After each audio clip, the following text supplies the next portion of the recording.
எனக்கு அன்பான தேவனுடைய பிள்ளைகளே, எபிரேயருக்கு எழுதின நிருபம் 12ஆம் அதிகாரம் 11ஆம் வசனத்தை பாருங்கள். எந்த சிற்சையும் தற்காலத்தில் சந்தோஷமாய் காணாமல் துக்கமாய் காணும், ஆகிலும் பிற்காலத்தில் அதில் பழகினவர்களுக்கு அது நீதியாகிய சமாதான பலனை தரும். பிரியமானவர்களே, தேவனுடைய வசனம் சொல்லுகிற இந்த சத்தியத்தை கவனித்து பாருங்க. எந்த சிற்சையானாலும் தற்காலத்தில், அதாவது நிகழ்காலத்துல அது சந்தோஷத்தை தராதான். சிற்சை என்று சொன்னால் தண்டனை, கடிந்து கொள்ளுதல், கோபம் என்று எடுத்துக்கொள்ளலாம். பிள்ளைகள் தவறு செய்யும் பொழுது பெற்றோர்கள் சில நேரத்தில் கண்டிப்பார்கள். மாணவர்கள் தவறு செய்யும் பொழுது ஆசிரியர்கள் தண்டிப்பார்கள்.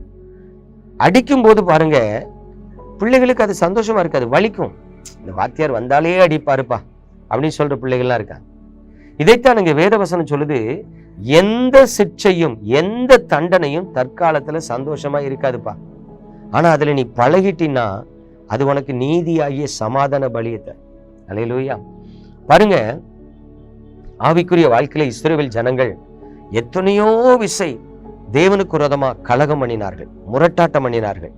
கர்த்தருடைய வார்த்தைக்கு கீழ்ப்படிய மாட்டாங்க, பொறுமையா இருக்க மாட்டாங்க, அவசரப்படுவாங்க, முறுமுறுப்பாங்க, துணிகரமான பாவத்தை செய்வாங்க. இது நிமித்தமா தேவன் தம்முடைய தீர்க்கதரிசிகளை அனுப்பி கொஞ்ச நாள் எச்சரிச்சு பார்ப்பாரு.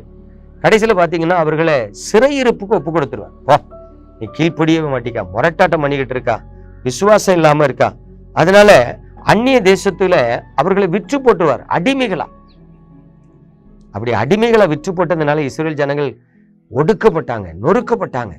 அப்புறம் அங்க உட்கார்ந்து, ஆண்டவரே நாங்க பாவம் செஞ்சிட்டோம், எங்களை மன்னியும், எங்களை திருப்பி கொண்டு வாரோன்னு சொல்லி ஜெபிக்கும் போது ஆண்டவர் அவர்களை திருப்பி கொண்டு வந்தார்.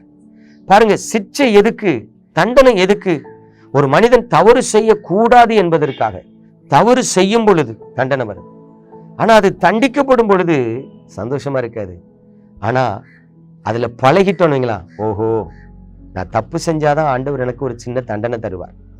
வேதவசனத்துல சங்கீதக்காரன் சொல்றார்ல, நான் என் இருதயத்துல அக்கிரம சிந்தை கொண்டிருந்தேன்னா தேவன் என் ஜெபத்தையே கேட்க மாட்டார் அப்படின்னு சொல்ற.